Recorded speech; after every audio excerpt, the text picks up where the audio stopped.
Dear Mim and Toby, how do molecules move across the cell membrane? From Stacy. There are different types of transport in molecules such as passive and active. Passive transport is the movement of molecules into or out of a cell without using energy. There are three types of passive transport: diffusion, osmosis, and facilitated diffusion. Diffusion is the spreading of molecules from high concentration to low concentration.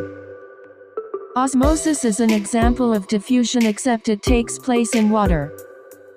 Let's try putting an egg in corn syrup and see what happens. The egg shrunk because it was in a hypertonic solution. What's a hypertonic solution? It is a solution with a greater concentration of solute than a hypotonic solution. An image shows the concentration of solute in the egg compared to the egg syrup solution. However, if the concentration is constant throughout, then they are both isotonic. By the end of the experiment, the egg and the solution will have the same ratio of solute to solvent, which makes both of them isotonic. But what's the difference between facilitated diffusion and diffusion? Facilitated diffusion is when the molecules travel through special protein channels instead of directly diffusing through the membrane. What if the molecules move against the concentration difference? It is called active transport, which requires energy. An example of active transport is bulk transport. There are two types of bulk transport: endocytosis and exocytosis. Endocytosis is the bulk transport into the cell. As you can see, the membrane folds inward, which forms a pouch that engulfs a molecule or a substance.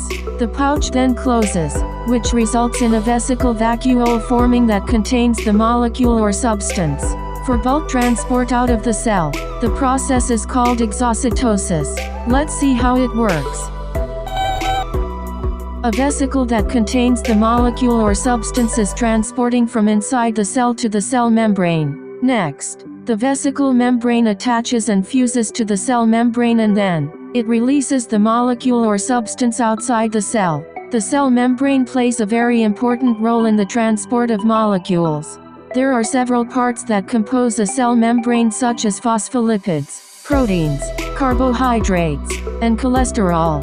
Phospholipids form the majority of the membrane and create the phospholipid bilayer. They have hydrophilic heads and hydrophobic tails.